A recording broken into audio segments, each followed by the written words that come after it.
আজকে আমরা দেখব যে রুক কিভাবে মুভ করে। সো ধরা যাক আমরা হোয়াইট রুককে এই D5 পজিশনে D5 স্কোয়ারে প্লেস করলাম। রুকের মুভমেন্ট হয় ভার্টিক্যালি আর হরাইজন্টালি, অর্থাৎ সোজাসুজি আর পাশাপাশি।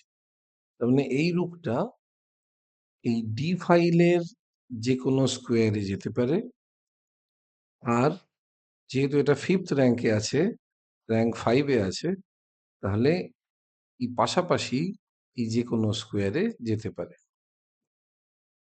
ঠিক আছে, রুক কোনাকুনি যেতে পারে না, রুক কাউকে জাম্প করে যেতে পারে না।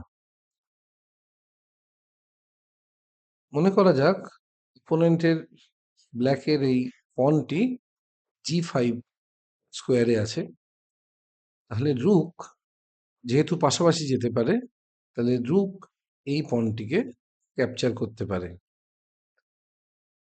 রুকের পয়েন্ট হচ্ছে 5। রুক কুইনের পরে মোস্ট ইম্পর্টেন্ট পিস এবং খুব পাওয়ারফুল পিস। তো রুকের মুভমেন্ট এরকম সাইড বাই সাইড হতে পারে, অথবা ভার্টিক্যালি, অর্থাৎ উপর নিচে এইরকম যে কোনো স্কোয়ারে হতে পারে। এই ব্ল্যাক পন G5-এ থাকা ব্ল্যাক পনটিকে এই রুকটি ক্যাপচার করতে পারে? উত্তর হচ্ছে পারে না, কারণ রুক যেহেতু জাম্প করতে পারে না, মাঝখানে এই E5 স্কোয়ারে যে হোয়াইট পনটি আছে সেই পনটিকে ও জাম্প করে যেতে পারছে না, তাই এই রুকটি ব্ল্যাক পনটিকে ক্যাপচার করতে পারছে না। আচ্ছা, এবার আমরা দেখব যে রুক কিভাবে ডিফেন্ড করে। ধরা যাক রুকটি আছে আমাদের C6 স্কোয়ারে, আর এখানে C2-তে একটি নাইট আছে। এই নাইটটিকে আমরা মনে করলাম যে ব্ল্যাকের এই রুক G2 স্কোয়ার থেকে অ্যাটাক করছে। তাহলে এই পজিশনে এই যে হোয়াইট নাইটটি আছে, তাকে কি এই ব্ল্যাক রুক ক্যাপচার করতে পারে? করতে পারে, যদি করে তাহলে সেক্ষেত্রে ব্ল্যাকের লস হবে।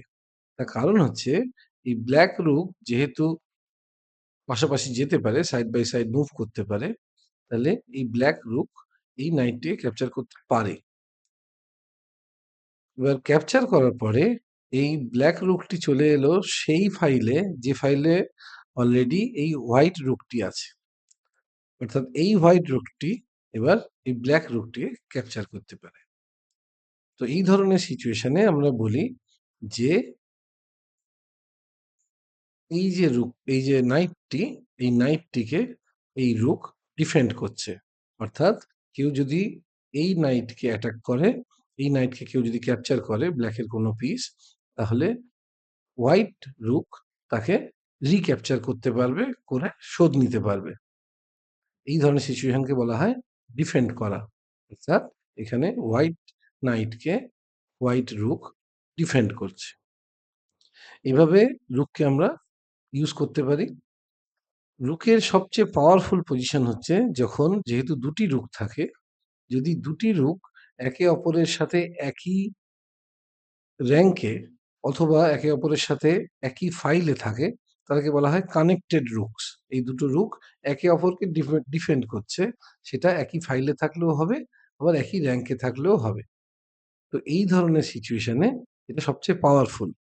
ধরা যাক এই সিচুয়েশনে যদি ব্ল্যাক রুক এই হোয়াইট রুককে ক্যাপচার করে, তখন এই হোয়াইট রুক ব্ল্যাক রুককে রিক্যাপচার করবে এবং করে দুজনের যে পয়েন্ট, হোয়াইটের যে পয়েন্ট লস হয়েছিল সেটাকে রিকভার করে নেবে।